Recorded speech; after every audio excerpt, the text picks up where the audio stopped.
And now we'll move on to the next step of our agenda, which I'm also excited about. I would like to introduce to you Scott Foster and Rebecca Liss from the network, and they are here to share some incredible stories with us regarding the Amtrak response.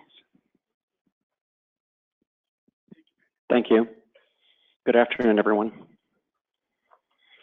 So I'm Scott Foster. I'm with Northwest Healthcare Response Network, and I am Hannah's counterpart in information management. I see Hannah over there. She's waving. Hey, Hannah. And I see a lot of faces around the room that I don't know, but also some that I do.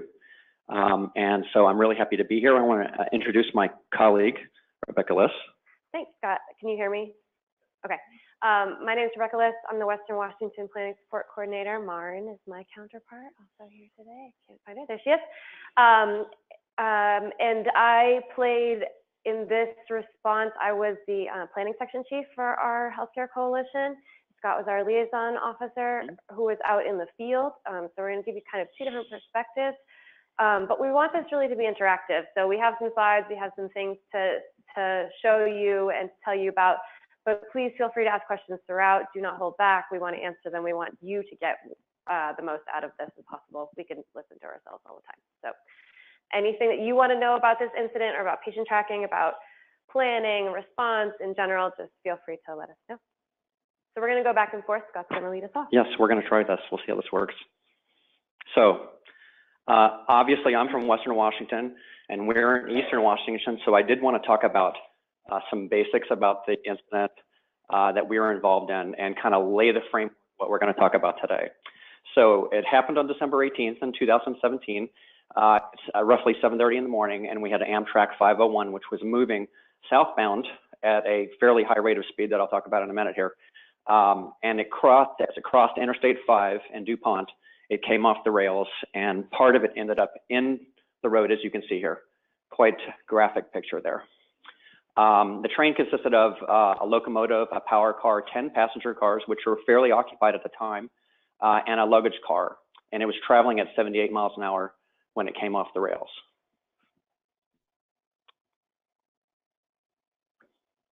So the first two fire departments that were on the scene are not well-known large agencies in Pierce County, because I came from Pierce County, Tacoma Pierce County Health Department. I know these folks, worked with them for many years, but they were the closest that arrived there. It was in DuPont, adjacent to the city of DuPont.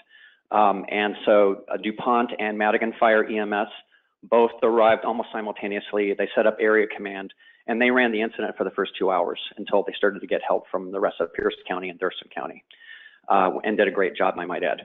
And when I show the map later on, you'll see why those two were the first here, because literally DuPont straddles this area on one side and Madigan Army Medical Center straddles it on the other. The Pierce County, Thurston County, and King County DMCCs all activated and stood up to help manage patient movement. We had 9 hospitals in Thurston, Pierce, and King counties all received patients from this incident. And we had other hospitals in Kitsap County that were ready to receive, but we never had to send anybody across the bridge, thankfully. And in Northwest Healthcare Response Network, my agency, and the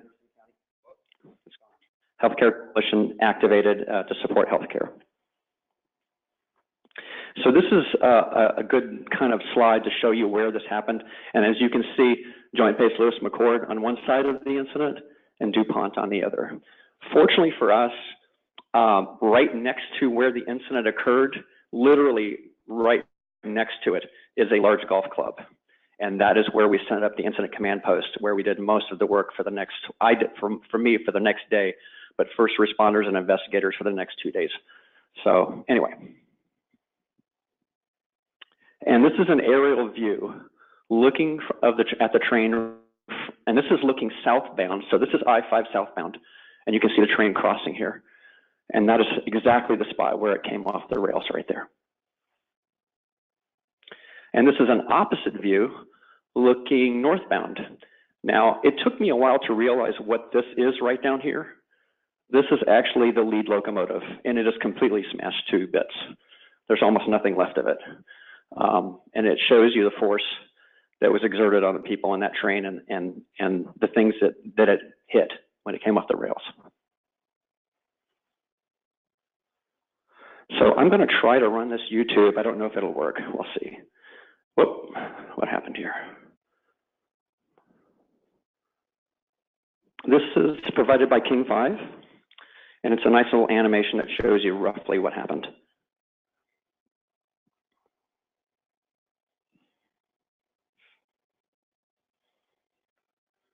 Although I will tell you, this is the lead locomotive, and it obviously it did go further than that. But that's a pretty good estimate of what happened there. All right. Great, Thank you. So following the incident, our first notification at the Healthcare Coalition was actually from one of our partner agencies he was traveling north, I believe, on I-5 and saw what was happening and saw this happening and gave us a call. It was not to our duty officer. We always want it to be our duty officer, right? We always want them to follow the normal. It's just to our normal office phone. So I did pick up the phone. It was slightly before 8 o'clock that we got the first call. And then we quickly got other notifications from other partners throughout the region, as well as saw more things on social media. We quickly pulled up a picture and saw that this looked like an Amtrak train. It wasn't yet confirmed what type of train this was, and we have lots of trains going through our region. So a coal train incident or an oil train incident is very different, of course, than an Amtrak train incident. So we did get fully activated and sent out our first flash report. For us, flash report is kind of like an alert. We then also did a watch track alert simultaneously within the first hour. So we did get up and moving pretty quickly. This was pretty early Monday morning. Not everybody was in the office yet, so it took us time to set up and get moving. But I was very proud of our team that morning.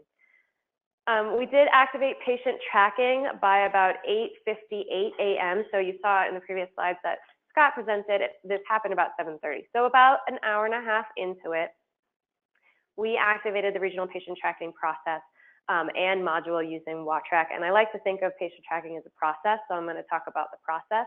WatchTrack is a great tool, super useful, but can't do everything for you, and so you need to have a process to back that up. We did use WatchTrack, and if you know a little bit more about WatchTrack patient tracking, you can activate it in MCI mode versus non-MCI mode. Really, those don't dictate if it's a mass casualty incident or not. It really just dictates who can see what in the system. In MCI mode, all the hospitals that are invited to the incident can see all the patients. We thought this was important, especially early in the incident, to see where people were going so they could find their loved ones. And we included all the hospitals in Thurston, Pierce, Kitsap, and King counties. We quickly got on the horn with our Thurston County friends and talked about how we can do a consolidated patient tracking process together, knowing that if you saw in the previous pictures that the train really cut I-5 in half, meaning half the patients went one way, half the patients went the other way. There were two scenes. There was two EMS commands. There's two DMCCs involved. So having one consolidated patient tracking process really was important in this instance. And then in total, we had 69 patients that were tracked in 9 different hospitals in 3 counties in our system. So what was key about this was that it was right on the county line between Pierce and Thurston counties. Our coalition right now serves King, Pierce, and Kitsap County. We don't serve Thurston County. So having our Thurston County Healthcare Coalition partners involved together with us so we can coordinate this as a joint operation was really key to the success of tracking all the patients and finding their family members. We did support on our side with our normal communications to our healthcare partners, and our Thurston and Region 3 partners for Healthcare Coalition support on their side with communications to healthcare. We took the lead in patient tracking, but that just meant that we maintained the patient tracking system and list. We still needed to work with our Healthcare Coalition partners to call our hospitals, get patient information into the system or get patient information to us, find points of contact, and still do that liaison work. So it was a very close coordination across Healthcare Coalition. We needed to create points of contact.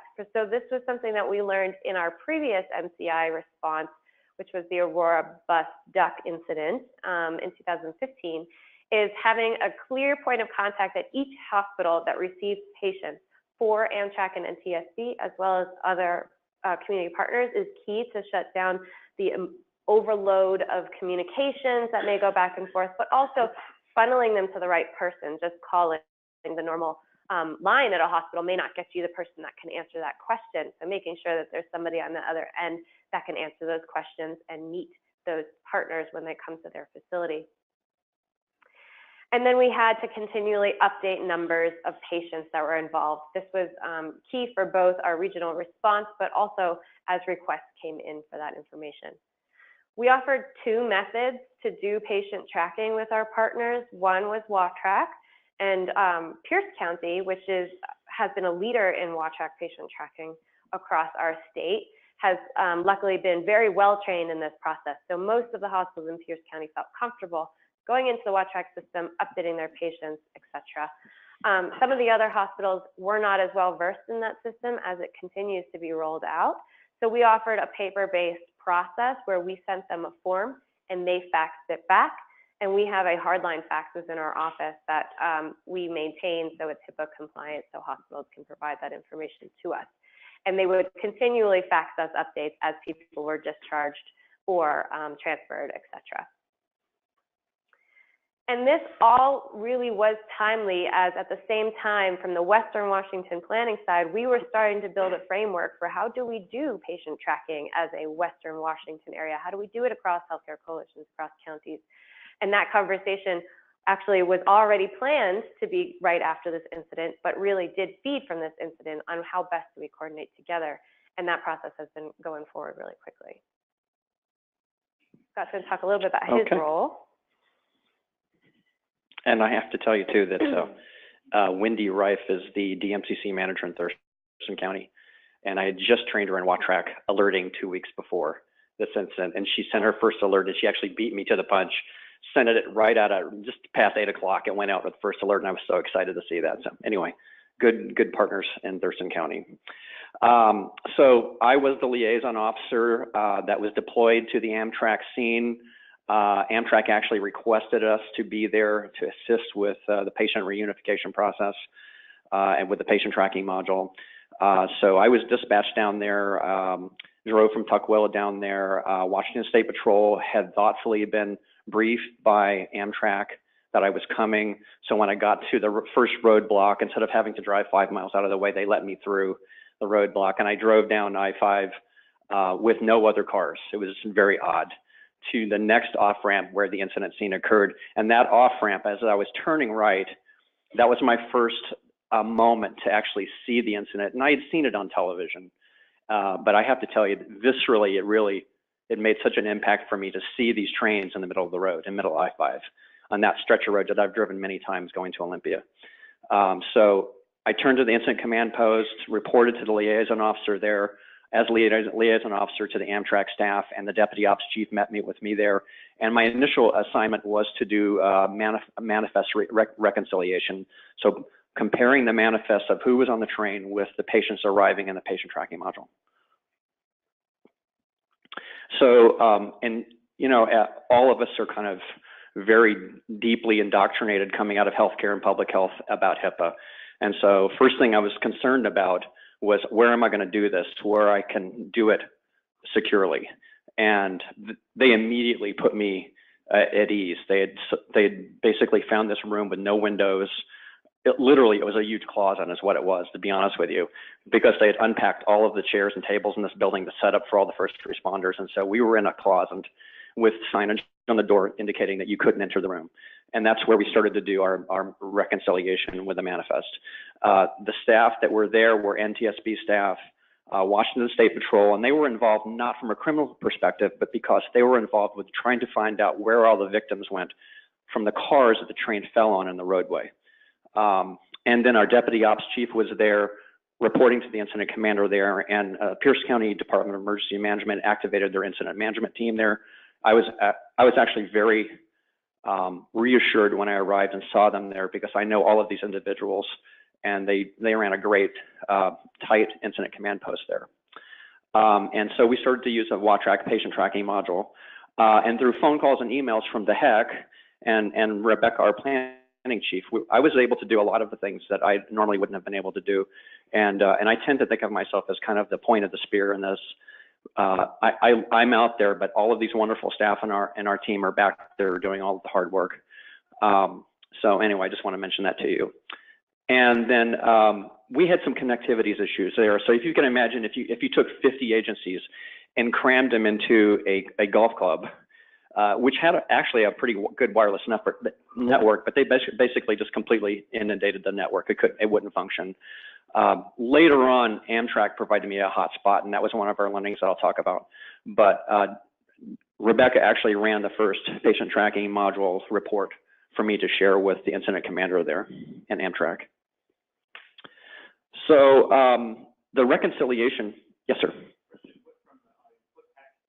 I'm sorry, the Healthcare Emergency Coordination Center. That's our version of an EOC that we have at the network. It's what we call the Healthcare Coalition's Operations Center. So it's how we all organize in our small little EOC. Okay, so anyway, so the reconciliation went on for 8 hours, and I probably lost track of how many times that we looked at the patients arriving in the patient tracking module as they were being inputted either by our EOC or HEC or the hospitals. And right around the 8-hour mark, we realized that we had reconciled, and we knew where everybody was.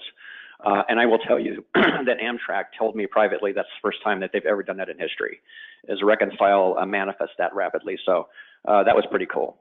And then due to a request from Amtrak, I was basically tasked to go to the Joint Family Assistance Center the next day. And my counterpart, Elia, came and relieved me. They were running 12-hour shifts there, so she arrived at 10 p.m. And spent all night there. And I have to go back here and look. I have to show you this picture. There's poor Elia. Wait, let me go back here. Like looking like, how did I? Morning or something. Yeah, like it's like 2 in the morning. It's like, how did I get here? And there you can see the train wreckage in the background. And they actually did the same thing that they did with me and the rest of the staff at the incident command post. At one point, they basically told all of us, put down what you're doing and come out, and we want you to see why you're here and working so hard. And they showed us all the wreckage, which was like literally right down the road. So there's Elia at 2 in the morning. Thank you, Elia, for relieving me. So, yeah. So at this point, we kind of crossed over this imaginary line where you go from response to recovery, because all of the patients that we knew where all the patients were, we knew all the passengers were, we knew, unfortunately, the people that were deceased. And so I reported to the Marriott where the Joint Family Assistance Center was located. And so out of there, Amtrak and NTSB were running investigation teams. And those investigation teams have very different tasks. And so when you talk about a family assistance center or a joint family assistance center, when an Amtrak or a train or rail event occurs like this, a national transportation incident, there are federal guidelines that stipulate how those things occur. And Amtrak is really responsible. The rail carrier is responsible for taking care of the patients as far as their costs, following up with them, paying for transportation for families, putting families up that need to be there, arranging counseling. They do all of that. And it's federally mandated, and NDSB follows along and does the investigation process with the patients at the hospitals. So I worked with the liaison officers from Tacoma Pierce County Health Department and also Pierce County DEM, and they are good partners. We work with them a lot. Very helpful to have all 3 of those different agencies there, along with American Red Cross, who is also providing patient family care. And basically, we inactivated the Amtrak incident at 18:05 that evening, that second day, and that's from learnings that we had as an agency from the duck boat incident. And I can let Rebecca talk about that a little bit more in a little while. And then on day 2. We provided a public health snapshot for Governor Inslee, and he wanted to know where people were. So our staff at the HEC went and basically called all the hospitals, found out where the patients were still there, what their statuses were, and provided that to the governor's office, along with some of the elected officials in Pierce County. And so, long story short, when you have an incident like this, you can expect that elected officials are going to get involved. So some of the identified issues that I had as a liaison officer, one of the things that we were working on was a credential badging system for all of our staff, and we didn't have it yet when I had to drive down to the incident command post. And so very thankfully, Amtrak had briefed Washington State Patrol I was coming. I had my logo wear on here.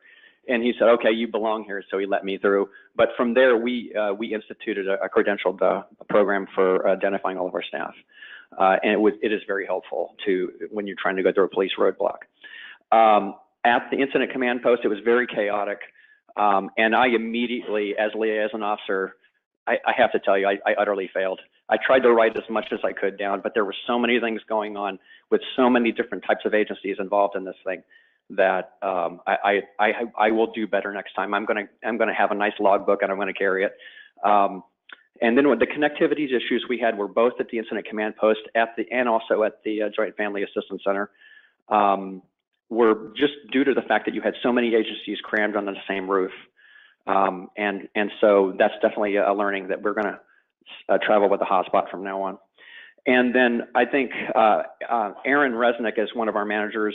He and was the liaison officer, similar to what I did at the duck boat incident. He had some similar learnings. So from that, we're going to put together a jump bag for liaison officers, where we have all of our forms, our hotspots, and all of our contact information. Thank you. Great. So when I talk about patient tracking, and those who know me hear me say this a lot, I talk about a process, not a system. So we do have a written patient tracking plan, and I'll say that that was one of the most valuable things that we learned from this incident, to have written plans, not only to guide what you're doing and to make your decisions good, sound for your community and something that everybody has agreed to, but also for accountability. We set expectations about what our role would be in this process. We did get a lot of questions about why we didn't do X, why we didn't do Y, or should we have done X or Y.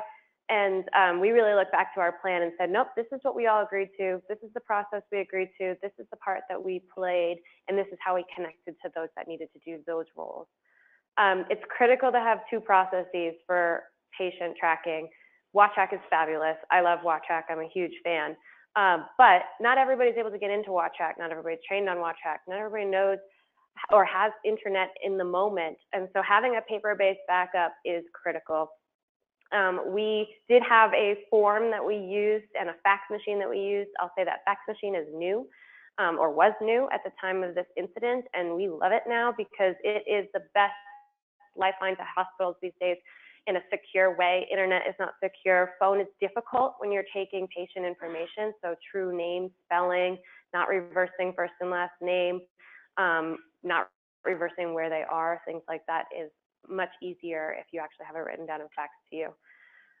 We carefully in our plan outlined who and how we would share information.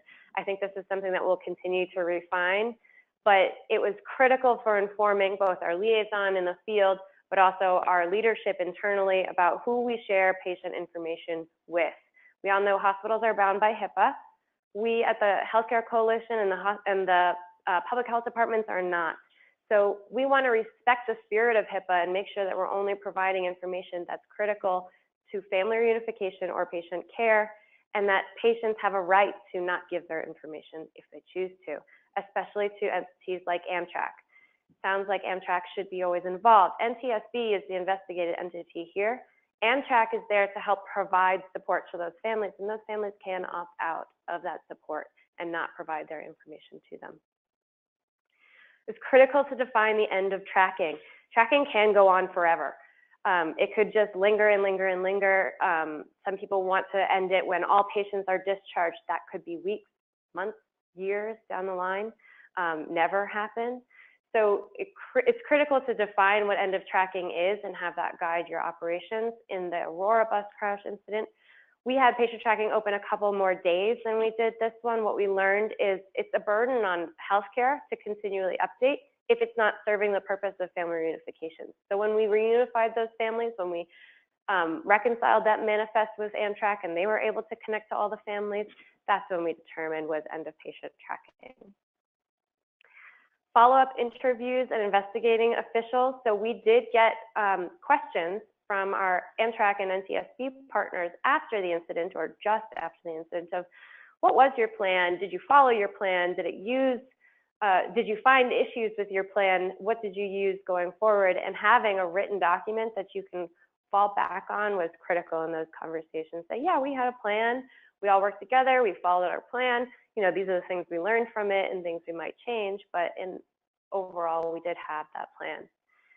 Implementing learnings from our last response, the Aurora Bridge situation, consulates. I don't know if you have much experience with consulates, but in any mass casualty incidents, I will tell you, they will call. And they're looking for patients that are from their home countries. It is their responsibility to connect those patients to their family or other services if they need to, and if the patients want to, so they will call. After Aurora, we set up a little bit more processes to help support that. So consulates were calling our office, and we did take that information and said we would provide it to hospitals. If you, in patient tracking and both paper and walk track based, we don't gather nationality in that system. It's not one of our critical data elements, but our hospitals do ask that kind of information. So being able to provide the consulate information to our hospitals is important. The reconciliation process Scott touched on, so I don't want to go into that too much, but we did also require, and we learned this from Aurora, that having a contact at each hospital is really critically important. Amtrak and NTSB will just show up at their hospital one day and ask to speak to patients and ask to learn about patient information. So having somebody to receive them and to have that as a smooth handoff and communication is really important. So we did preemptively ask for contacts at each of the hospitals that receive patients and provide that to Amtrak and NTSB, and so then they could contact those people directly. So some of our learnings from the process is end of tracking. You saw this on the previous slide too. It was a lesson learned previously, and it's also something that we continue to talk about. Some people felt like we closed patient tracking a little bit early. They still wanted information about how many patients were where, but we really had to lean on what was our purpose for tracking. Our purpose for tracking is not to inform our elected officials about where they were when. It is to help support family reunification. We did, of course, want to support our elected officials and their requests, and we did do so, but we did it outside of the patient tracking system. We did follow up with the hospitals to get some just baseline numbers. Multi-county patient tracking was key in this. As I said earlier, our relationships with our coalition to the south and with their healthcare facilities was key, and the collaboration was key to really making the reconciliation process for our liaison and Amtrak and NTSB so quick and so smooth. If we didn't have a consolidated process, it might have been more difficult. Always have a backup process, and sharing information is something that we continue to refine. We realize we have kind of an internal understanding of how we're going to share patient tracking information, but having some clear guidelines so our liaisons can say, nope, this is our policy, we can share this way with these people, et cetera. It really helps them in the field. And then preparing our healthcare partners for when Amtrak and NTSB visits. It's not if, it's when. They will come, and in any transportation incident, NTSB may be involved, Amtrak not necessarily unless it's an Amtrak event.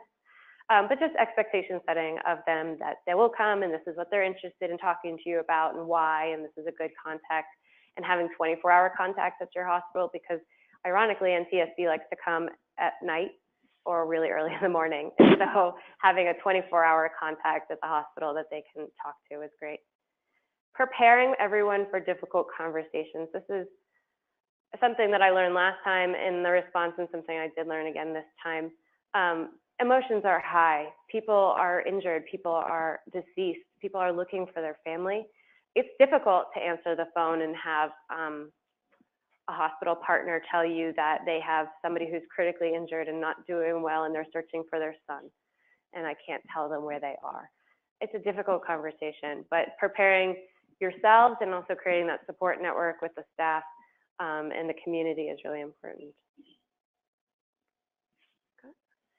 So just a kind of a summation of the different things that we did for patient tracking, and of course manifest reconciliation at the top, assisting with the investigation and mandatory reporting, family reunification, which is, you know, basically the primary task we try to use patient tracking and watch track patient tracking for, although there is also obviously situational awareness involved in that, and then providing information for ongoing requests about where people are, and being able to reconnect loved ones with their families. We did a 3-county patient tracking process. and 9 hospitals across 3 counties. To the best of my knowledge, that's the first time that's been done before. And as I've said in the past to some of my partners who were dubious about WATRAC in the beginning, was that, that's interesting. It's not science fiction, it actually works. The WATRAC system does work. Okay, close the program. Anyway, and so some of the key moments there on 12/18, the first day, which was patient tracking was initiated. We had 69 patients that were tracked within WATRAC. We did a manifest reconciliation and completed that within the first 8 hours. We closed patient tracking the next day at 1800 hours, and then we provided additional information, not so much from WATRAC, but from the work that our staff at our HEC did. Yeah. Yes, sir. The question was what would be involved in mandatory reporting? Mandatory reporting to whom? The manifest? Says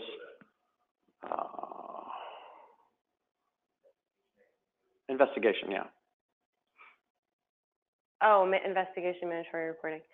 That was investigation by NTSB into what was happening, and then they needed to speak with all of the those who are involved in the incident. And they very clearly requested that we be there and participate in that investigation that first day with the patient tracking module, and so that was an official request to us. Sorry, I apologize. I didn't see that right away. So that's a timeline for some of our activities, and we've already talked about a lot of this, but you can pretty much see.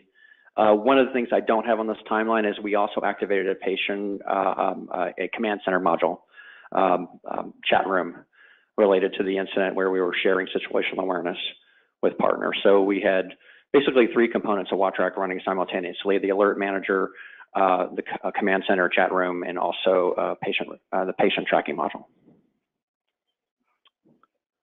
I'm going to skip the consulate since we kind of already talked about it, but okay. We'll come back. So some learnings as far as the Joint Family Assistance Center operated by Amtrak, but really federally mandated by NTSB and some of the regulations that I'm going to talk about. It is a very different thing than what you would normally see as far as family assistance centers or joint family assistance centers, which are usually sometimes run by a public health agency or a Department of Emergency Management or a combination of the two in local plans. And, we have Joint Family Assistance Center and Family Assistance Center plans in King and Pierce County and Kitsap County. But this is a very different thing because it's all federally mandated, and it's basically very, very structured. The Amtrak teams and the NTSB folks have really different goals, as Rebecca mentioned earlier. NTSB is purely there for a safety investigation. They will tell you, we're not law enforcement, we're not here to prosecute people, we are here to find out what happens and to prevent it from happening again. Amtrak, on the other hand, is trying to provide care and follow-up to both the victims and the families and even friends that were involved, that somebody may request, as an example, somebody to be flown in. Amtrak would actually fly them in, pay for all of that, put them up, and then we'll pay for all of their medical bills, et cetera, et cetera. However, they do share information. So I would see Amtrak teams go out, do investigations at hospitals, come back and report to NTSB where the patients are, what their status was, and then NTSB would follow on and go out there and do investigations related to the incident. The other thing to know is that when NTSB arrives, the folks that are down there at the scene of the incident doing the investigation are very different than the people that you're going to be dealing with at the Family Assistance Center, which are specifically tasked just to do the investigations with the survivors and the families. And I'll talk about that more in a minute. It's really helpful to have liaison officers from other agencies down there. And I mentioned public health and also Department of Emergency Management, because you end up all working together to try to provide this kind of information and services to the victims down there, and also to the agencies that are working down there. As I mentioned, I didn't expect that we would have the governor visit us. He actually made a physical visit to the Joint Family Assistance Center. And so whenever you have a high-end elected official arrive like that, basically everybody like has to change what they're doing. And so anyway, long story short, it was a learning experience for me, and a learning experience for us as an agency. And then I will also mention that I worked with Amtrak in an exercise the year before, and which was exactly on the same thing. They simulated a train derailment in Lakewood, which is right up the road from there. And so it really helped because they laid out what the role of NTSB and Amtrak is in incidents like this. And literally, I would have been lost if I had not been to that exercise. So as far as exercises go, really critical to have those kind of exercises with these kind of agencies so that you may end up interacting with. And I have talked to them since the incident, and they are very open to coming back to Washington and doing exercises with us. So some other details around that JFAC. As I mentioned, NTSB staff, they basically are there to conduct an incident investigation. They work under what they call the Rail Passenger Disaster Assistance Act of 2008. And it's all federally mandated, so there's certain metrics that have to be met on certain timelines by the rail carrier, and in this case, it was Amtrak. And you could see the stress as NTSB said, by this certain time, I want this information from you. And by this time, I want this information from you. So this is very tightly scripted work that goes on there at these investigative sites and the teams that work out of the Joint Family Assistance Center. And the NTSB folks that are there work for a division called the Transportation Disaster Assistance Division. And again, very different than the people that are down there doing the physical investigation, the technical investigation at the rail accident site. Also, some of the other agencies you might see there, there was force protection and security being provided by federal police at the Tacoma Marriott. That was the first thing I noticed when I walked up. There was federal police all over the place. So they do a lot of security work there to make sure that the incident, the information that's going on there is in a secure setting. Again, I was in a secure conference room that no one was allowed in except for the agencies involved with patient reunification and then the investigative teams going out to talk to patients. And so some of the other folks that you might there, you'll run into different federal agencies there, and you'll also run into local, county, city agencies. We had unfortunately, some Tacoma firefighters that were assigned to be there, and literally they probably talked to NTSB and Amtrak probably for 30 minutes, and they ended up sitting in the lobby for 3 days. But anyway, those are the kind of things you see. And when Amtrak deploys, I did not expect to see that they would come with legal counsel and they would come with clinicians. We had a medical director that we ended up talking to later on as part of the investigative process. They have clinical staff that go out and do investigations, and they have legal staff. And so these are the kind of gamut of people that you can expect when an NTSB investigation team comes out in a railway incident like this. Just as a last item, I just wanted to recognize that we did a lot in patient tracking and patient movement, but we also did a lot in situational awareness. So it was a 4-day activation for our team that continued for some of our partners in the community, even though patient tracking ended at day 2. So in total, we did 3 flash reports, so 3 of those alerts, 9 snapshot reports, 4 situation reports, 1 survey to hospitals for their contact information, and 4 IEPs. And we had ongoing information requests to this day. So it's one that lives on, and it's one of the more intense activations that we'll have, not the longest, but definitely one of the more involved. It really involved almost everybody in our office for those days. The path ahead, it does look cheery, I promise. We want to document our best practices. A lot of things went well. So we did have great consulate coordination. We did have good talking points. We knew how to share information, connect to partners, et cetera. We want to document all those things. Some of those are things that we all intuitively know, but when an incident happens, we all tend to forget those things. So making sure that we have those documented so next time we don't have to make them up again. And then we are going through an internal after action process that's going to end probably the end of April. So we should have that available by then. So that's what we have today. So we'll open the rest up to questions. So we really want to hear your questions, things that would be helpful to you. I know you're starting this planning process for Bloomsday. Having the passenger list from the from Amtrak certainly helpful, but there's people on I-90 that we obviously didn't have. How are they identified? Talk through that process a little bit. So, as I mentioned, Washington State Patrol was the agency that was tasked with that, and that falls in their jurisdiction. So literally from the track to the road, you change jurisdictions. So they were there. They followed up. They pretty rapidly identified who was in the cars. Not everybody was hurt, believe it or not. We also had some pretty amazing incident scenes where in fact, there was a semi-trailer truck there where the train actually fell on it, and the driver ended up being okay. But they are the ones that did that follow-up, and working with us, they pretty rapidly identified who was in the cars and what hospitals they'd gone to. I like to think of the victim accounting as a pie. And if you think about the whole pie of victim accounting, there's lots of pieces. There's those who are inpatient tracking who've been transported to hospitals. There are those who are deceased, and there are those who are missing, and there are those who had nothing to do with the incident and walk away. So in any closed or open situation, all those pieces have to come together to basically account for that pie of victim accounting. So who was involved in this situation? And so when we say there's 69 people in Amtrak, that's 69 people who were transported to hospitals. That's not 69 people who were affected by this incident.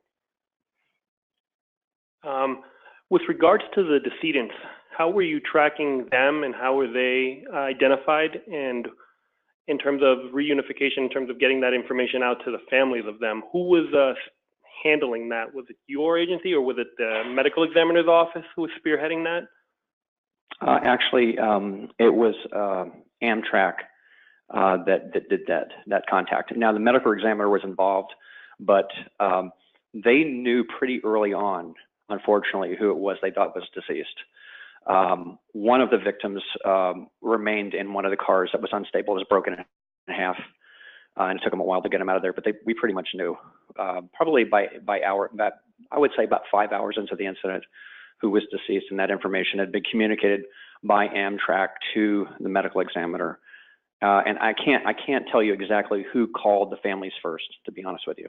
Yeah, I can't tell you in this situation who called the families, but even in a federal transportation incident, the responsibility rolls back to the local medical examiner or coroner to do those things. So even though NTSB and Amtrak is involved, it's really on the medical examiner or coroner to make those identifications and a cause and manner of death and make those notifications as well. And we saw that in Aurora as well. And I'll tell you too that in Pierce County, the medical examiner's office is very Amtrak savvy. So literally almost everybody there, all the staff members have Amtrak accounts, and Dr. Clark has a very high permission level, can see everything. And that can help them rule out those that aren't the deceased. Can either of you speak to the family reunification process that went on in the hospitals or the support for that in the hospital, and maybe how the Amtrak and patient tracking information was shared specific to the hospitals where the patients were at? I can't speak to that fully. That's something that I can ask some of our partners and get back to you on. I do know that because we had opened this incident in a more visible way, meaning it's the MCI mode, which is any hospital that's involved in this incident and has patients in it can see where the other patients are. So if families got split and went to different locations, they could look to see if that family member was in the system and help support that connection again. I do know that occurred on a couple instances, but also patient tracking takes time. And so some of the questions came really early, like an hour or two into the incident where we hadn't had everybody in patient tracking yet, but they got resolved by 2 p.m. or so when almost everybody was in the system. So it's just, some of it's time, and some of it is truly not being able to find people. And then they did contact us at the network if they weren't able to find them. And we did make that communication to our liaisons in Amtrak and TSB if there were people that we couldn't find. And in Amtrak, some of our health system partners, as an example, our DMCC staff, they have high permission levels. So they can see where all those patients are and where they went. So that was helpful already.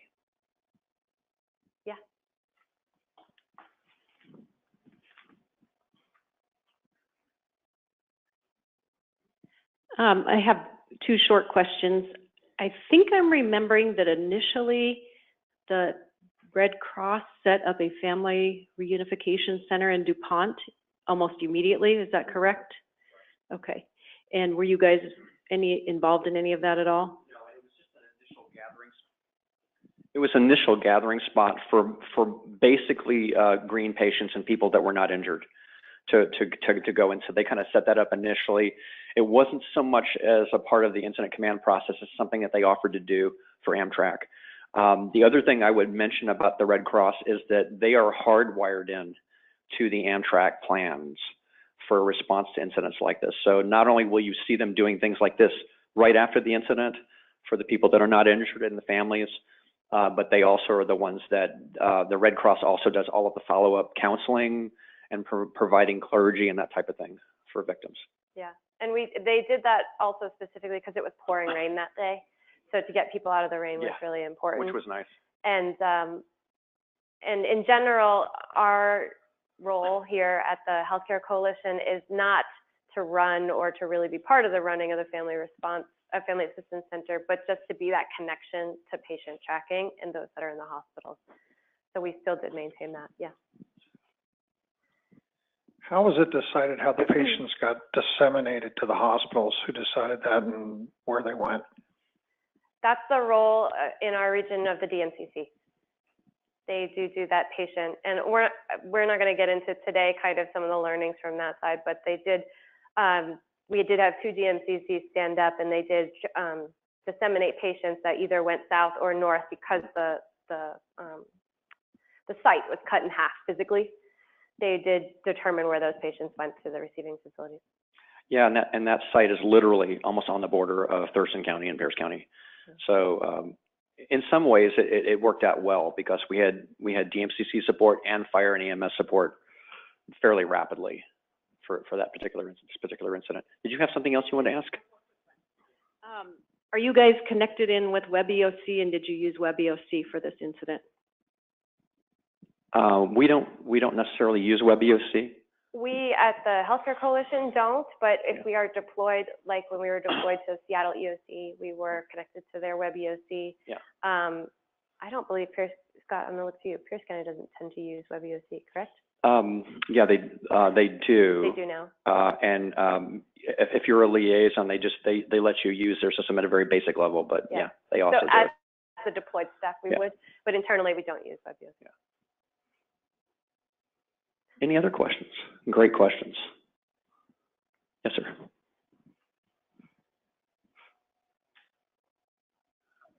Just curious, because what you described as the structure looks very different to me than the standard ICS structure for an event. Is that actually the case, or is there an incident commander there somewhere and the similar ICS structure for what we usually see? So at the incident command post, very strictly ICS. We had leadership that are trained in the incident management team there from all the different agencies. They all deployed, and they ran a very strict ship there. Everybody was banded. If you didn't have a band on, you were sent out. We used all the standard ICS forms, you know, us as an agency, we use incident command. When we run our HEC, we use incident command. So as an example, Susan Pelias, who's my director, was the IC. Rebecca was the planning chief. Now, Amtrak kind of uses kind of a different process. They call people incident commander, and they do have a planning chief and that type of thing, but it's not as strictly it's not as strictly run as what you would see like at our incident command post, what you saw there. Yeah. So yeah. It took us a little while to get organized, you know, the first couple of hours for sure. But we did have an incident commander, which was Susan. I was planning section chief. We didn't operationalize ops. Most of ops was handled by plans, but we probably will, and next time do more ops on its own. We did have a liaison officer that supported Scott day 2. So day 1, we hadn't gotten there yet. Day 2, when he was in the field as the liaison, we had a liaison officer that supported him. We had a PIO, and then we had our executive director as well, who was actually on vacation, but on call for any policy decisions. So I like pie. So I want to go back to your pie reference. I like pie too. Around patient tracking, if I look at that component. You indicate that through patient tracking, I think you tracked 69 patients? Yes. I'm assuming there's more people that were involved in the incident. Yep. How did the overall tracking and equalization with the manifest work out? Because I can see different people having a piece of that pie. Yeah, and we're lucky, I guess lucky in both this incident and the previous one that the majority of those that were involved were accounted for in patient tracking or through the medical examiner or coroner. But I could foresee a lot of incidents where that's not true, especially in more of an open manifest incident. If there was something at, like your Bloomsday, not to pick on you guys, but if there was something there, that's a very open situation. You don't know who's at Bloomsday. You don't know who could be there, isn't there, is still at home, told their friends they were going to be there but aren't there, etc. That is a much more difficult situation. And in that situation, law enforcement becomes a much bigger piece because they are involved in the missing persons day to day. And so that missing persons component, so-and-so's family member calls in and says, Johnny was at Bloomsday, or he told me he was going to be at Bloomsday, and I can't find him, he's not picking up his phone. That becomes a missing person situation. And so it really is up to the family assistance process to consolidate all those groups, the medical examiner, the healthcare, and the missing persons, and then tapping into social media, because now that's a new form where people say, I'm okay, on Facebook or Twitter, or post it on Safe and Well, things like that. Having all those components together really is part of the main purpose of a family reunification process, is to consolidate that information into that big pie picture. Yeah, it's very complicated, and I would say no one organization can do that process. It really is a partnership between all those entities to be able to get that done. Any other questions? All right, well, thank you so much for having us today. If you have any questions after, we have our cards up here, and we'll stick around for the rest of the meeting, so feel free to come by. Thank you.